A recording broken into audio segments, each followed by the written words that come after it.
Hello, everybody, and welcome to another episode of the Nephos Group podcast. Today, I'm delighted to welcome Steph. Steph, welcome. Thank you. Thank you. Very excited to be here. Good to see you, as Lovely always. to see you. The last time I saw you, though, it was better because we were in Dubai. We were in Dubai. However, the weather is probably just as hot. That is true. That is true. Yeah, that is true. At least in Dubai, we had aircon. Yeah, very true. Welcome. Thank you for coming. And today, really wanted to talk about your journey as a business owner and your kind of lifestyle choice, if you like, in terms of how you've decided to kind of travel around the world a little bit and not necessarily be stuck in an office in the UK. So, So I guess, do you want to just quickly introduce yourself first and tell the listeners who you are and what you do? Absolutely. Hello, guys, if you're listening. My name is Steph, and I am the founder of a ghostwriting agency called Rewrite. What I pretty much do is become people online in the least creepy way possible. There we go. Yeah, there's people that will be you online in a creepy way. You're the person that does it in a non-creepy way. In the non-creepy way. Yeah, I grow people's organic following in the least creepy way possible. Perfect. Mainly on LinkedIn, nowhere else, guys. Yeah. Yeah.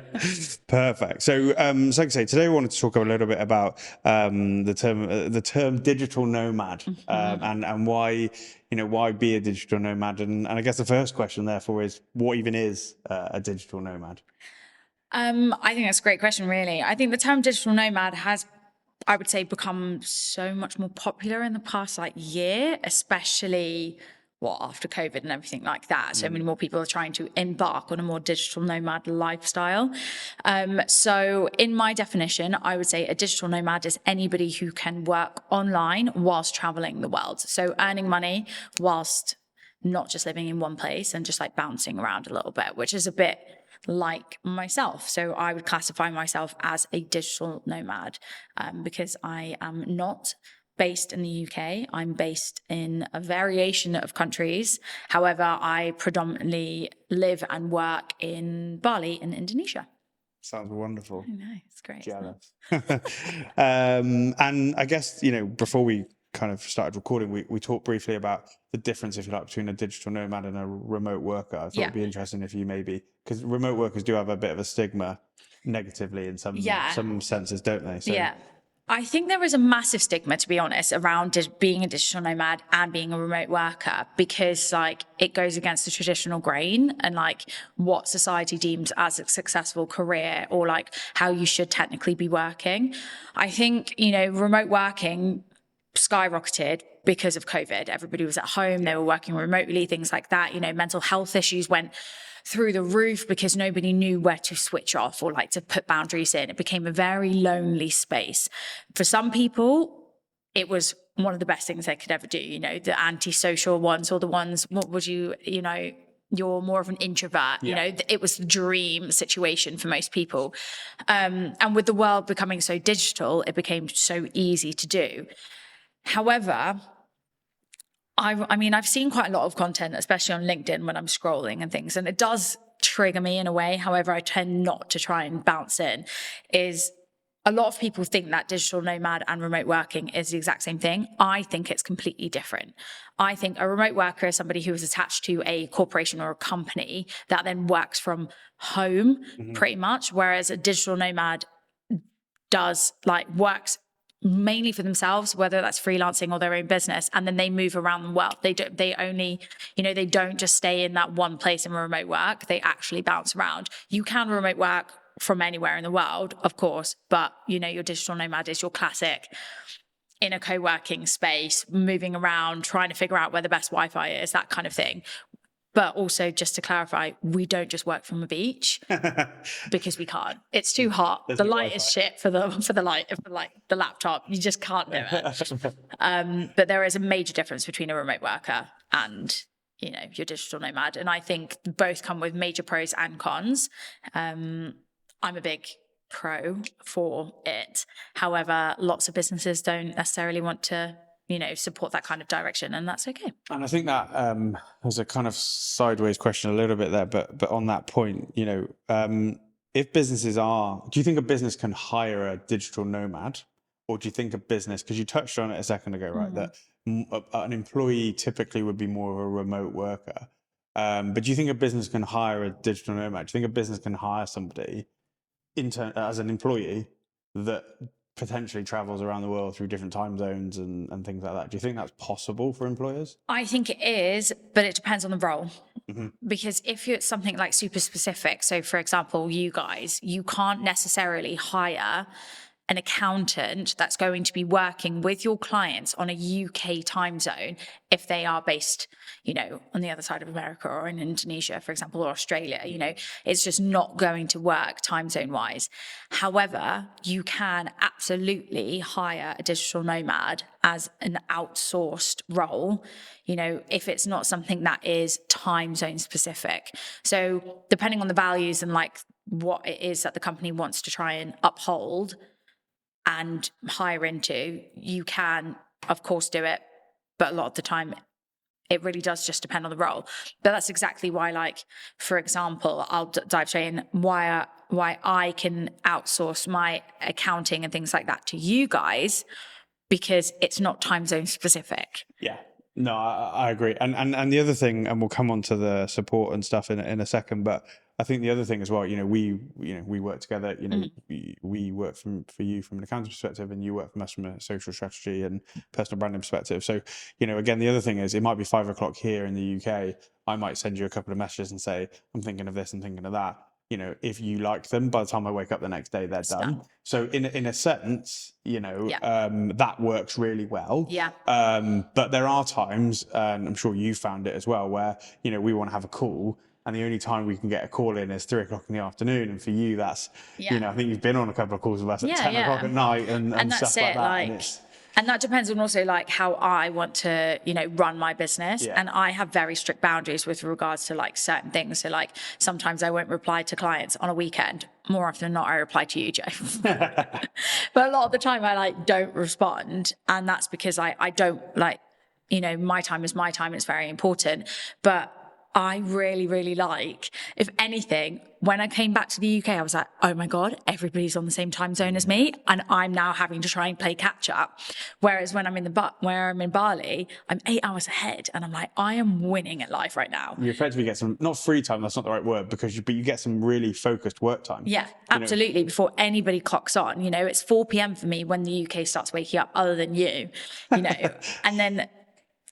then I've got loads of things done and I'm ready to review them there and then. And it's really interesting that, because we have the same problem, right? Where I end up spending time early in the morning or not late at night, but, after work time, where that's my actual doing time, because in the hours between 9 and 5, I'm getting pestered all day long by staff, by clients, by, suppliers, all those sorts of things. So in a way I can really see. Exactly. And if you're also one of those people that are trying to implement like a really successful routine, how everybody says like routine is key.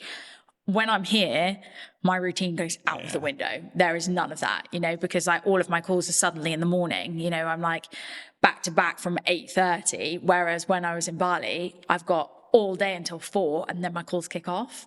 Really so actually, from a productivity perspective, you're much more productive in Bali. Massively. And that's really interesting, because I bet a lot of people listening would think, oh, you can't be as productive in Bali on the beach. I know you said you don't, but you blatantly do.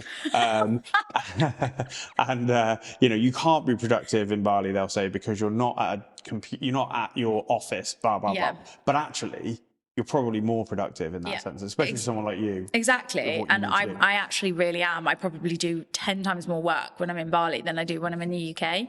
And again, that all does come down to like a business's definition of productivity or success and that kind of thing. Yeah. So, if I can tick certain things, my big things off the list, but then today, I got first class up here and I was so productive. I absolutely loved it, and that was really nice. But I was working before set work hours. I was going to say, but that's probably because you left at say 7 or half 7 or whatever in the morning, and you got here at 9:30 to our office. Yeah. So, you were working before working. Yeah. And technically I was doing like a usual London commute. Yeah. Pretty much. Yeah. Whereas most people wouldn't be working on the train because they were going into their jobs. Yeah. Anyway. Yeah. And I guess just quickly then, what made you leave the UK? What made you decide to? I mean, I'm sure a lot of people listening would understand exactly why you wanted to leave the UK, but For you, what was the reason for kind of a bit of traveling? And I mean, I've been raised pretty expatriately, if that's even a word. Like I was born in the UK, but then I was raised in Malaysia and Dubai as well. And I just got to a point where I found the lifestyle of the UK. Well, I was mainly in London. It was so hustle bustle. It was like back to back. And I just wasn't, I didn't find the community that I was looking for, especially for me, as like a small business and a startup, I didn't have that support network that I did when I went to places like Bali, where I was surrounded by people who were doing the exact same thing. So I could sit and I could talk about my pains, my woes, about like starting a business and try and find clients and doing all that kind of thing there. Whereas when I'm in London, everybody's just like rushing on the tube to go to their job, and nobody speaks to anyone. nobody's got any time for anyone else. No, absolutely not. I know, I'm not a big advocate of the UK right now. I just feel like there's a lot that can be done better in other places, and it's lifestyle quality choices. of life, and, that's it. And that's not right for everybody. No, it's not at all. If I didn't have a wife and children, I probably would be working somewhere else at the moment. I've got to take them into consideration, and obviously people have that. And I'm lucky. I run a business. You run a business. We can do what we want in a sense. Most people are employed and therefore they can't. So it is tough, but I totally get why you would. But then it also comes down to, I'm going to be really controversial here. It comes down to choice. You can say, like you just said, we're really lucky. Yeah, okay, we're lucky, but we made a choice to act on this. Like Joe, the exact reason that this business is even here in the first place is because you decide to step away from corporate and start by yourself. The reason I'm doing what I'm doing is because I decided to step away from my teaching role, and I was like running a tutoring business as well, and say, oh, God, no, I'm over this, and start my own thing. It's not easy. Nothing is easy, but you make a choice. Impossible. Yeah, exactly.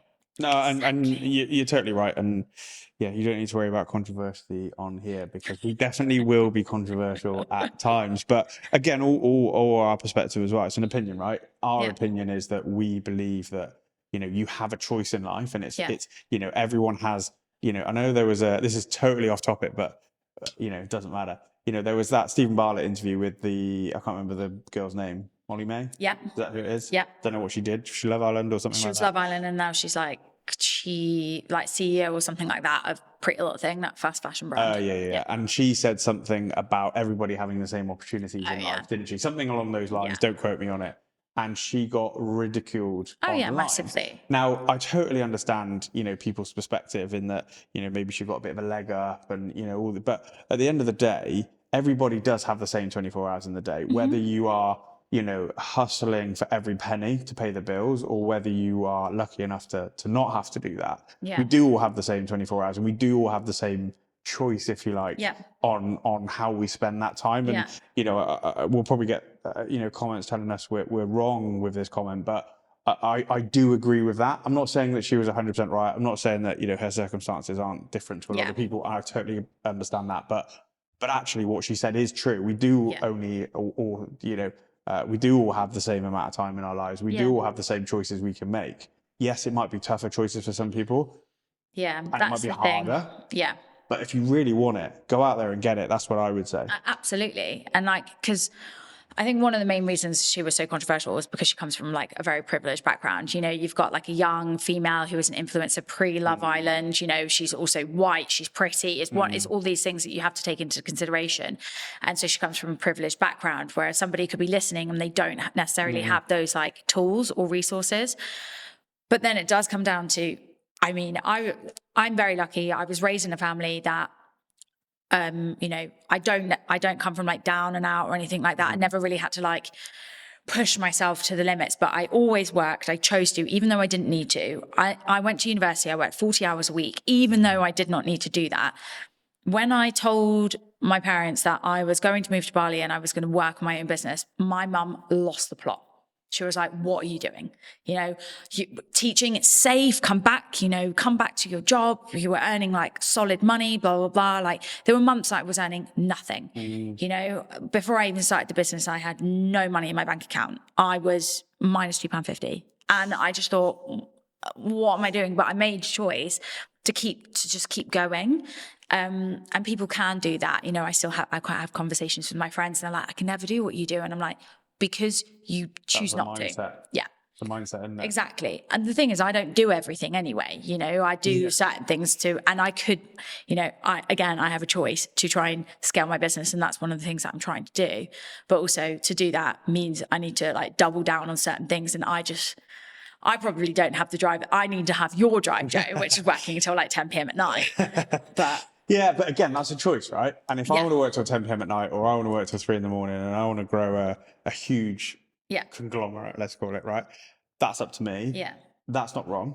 No. You know, if you want to work, you know, 2 days, I'm not saying you do, but if you want to work 2 days a week and spend the rest of that time in Bali on the beach, that's also not wrong, because that's what you want. Yeah. And if you want to work 9 to 5, forget about work and never, you know, and just have, again, fantastic. Like do what you, but my thing is don't complain about what other people are doing when you could make those choices if you wanted to. Yeah. And that's my view, is like, you know, no one is wrong in their decision because it's their decision is right for them. But I don't think people should complain about others if they're not willing to try and make a choice. And I or think take a risk. it also comes down to, and like this is one of the topics that we're going to touch on anyway, is like we can get into a cycle where we're comparing where other people are in their journey.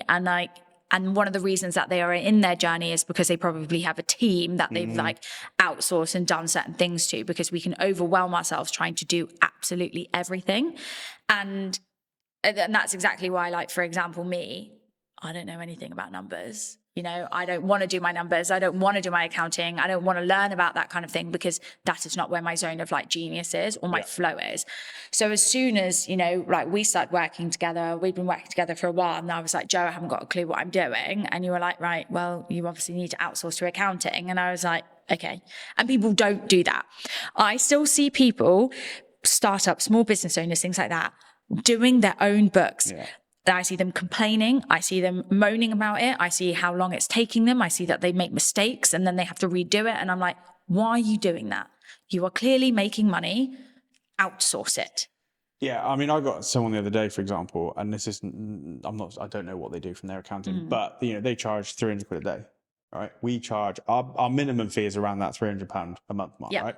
So for 1 day of your month, by earning money, you'll cover our fee. The other 29, 30, it depends on the days of the month, you are free then to earn money elsewhere, right? And that's what I say to people, is like, you do what you're best at and we'll do what we're best at, and together we'll make you a successful business. And, you know, same with us on the social side. You know, we're not experts in social media, or we're not experts in, you know, marketing strategy and things like that. So, you know, we look to you for that. We could post on our own Twitters if we wanted to. And we might get to a point where we do a bit of that and use support from a strategic perspective, etc. But ultimately, we are doing what we're best at, which is, you know, running our business, and we're letting you do what you're best at. So, and that's it. Like, I think one of the most successful things that business founders can do is, or like the best thing a business founder can do, is either outsource to somebody that knows what they're doing, or, for example, with you're building a business, is hire smarter. Like, you have to know where your weaknesses lie, and that is, you know, we all have weaknesses, and as a founder, as a business owner and things like that, you have to be self-aware enough to know where you suck. And if you suck at something, get somebody else to do it. And that's exactly why, like, even my dad, I've sat down with my dad before, and he has tried to do numbers with me because he's amazing at it. And I'm like, Dad, I don't know what you're talking about. I don't really want to do this. I have no inclination of doing it. And then I hired a PA to help me with like my invoices and stuff like that, who then fell off the face of the planet. So then I ended up doing like 4 hours of trying to like backtrack clients and things. And then I reached out to like Adam, obviously one of the guys that works with Nephos, and said, Adam, mate, I need help. And I was like, please, can you like either tack this on to what we're doing? Because I don't want to do it myself. Yeah, and that does lead nicely onto that. You know, how did Nephos support you on that journey, and what sort of things did Nephos do, I guess, with you to help you make those decisions? I mean, the first thing I had a very honest conversation with you, which was like, I haven't got a clue what I'm doing. I'm starting a business. I've got money coming in. What am I supposed to do with it? apparently I'm supposed to pay tax. Apparently I can't just spend the money and I have to pay myself in a particular way. Who knew? Never knew this. And all of these different things that I had no idea what I was doing. How do I invoice? You know, I was using Canva, and it was so time consuming. I didn't know anything about, you know, receipts and things like that. And whilst maybe that's just me, there are so many startups and founders and business owners that do not know what they're doing with their accounting. And you said something earlier when we were doing a big meeting, and you said, sometimes no accounting is better than like shit accounting. And that was it. You know, like I had no accounting and it was better than me trying to do it. I think I was trying to run it on like Notion. And so then somebody came in and was like, right, what are you doing? And I'm like, look, I love Notion. Yeah. But I'm like, just trying. I'm like, look, I just need something visual. And he was like, okay, you can have that there for your own amusement. We're going to run it over here. So like Nephos came in and just pretty much like took over everything in like the best way possible, not to like push me out, but to just so that I knew that I didn't need to think about it. And I think for me, that's one of the most important, you know, the to-do list. I don't want to have to keep going back over certain things and doing it again. I want to know that things are in control.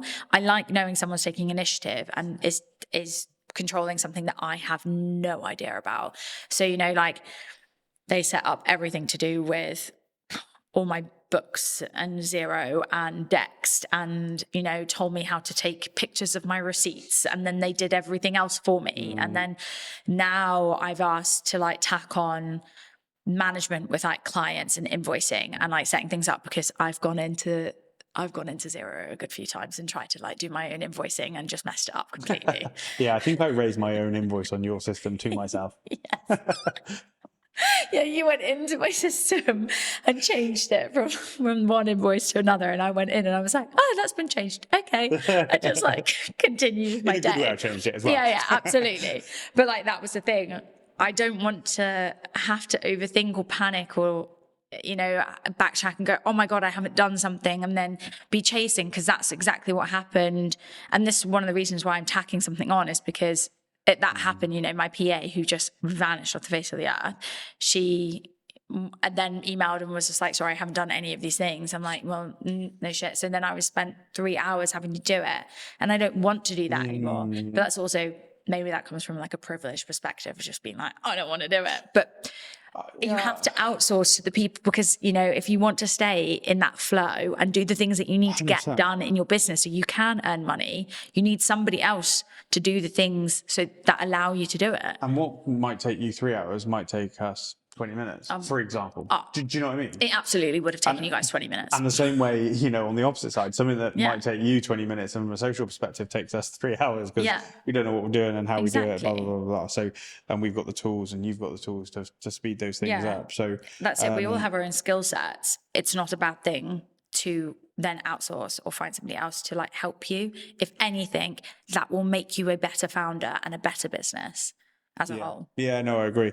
And more recently then we've pivoted from a business structure perspective as well, haven't we? Being as you're not based here. You're literally here for a few weeks just to visit friends and family. Exactly. And then you're flying back out. So how did that process work in terms of us supporting you with that? So I obviously had, you know, I spoke to you and I said, I don't really know whether it's, you know, sensible for me to just keep the business in the UK. And so you guys came to me with like various options of what I can do, which will better my business in the long run and just make it more efficient. And so we decided to pivot the business out of the UK and move it into Dubai.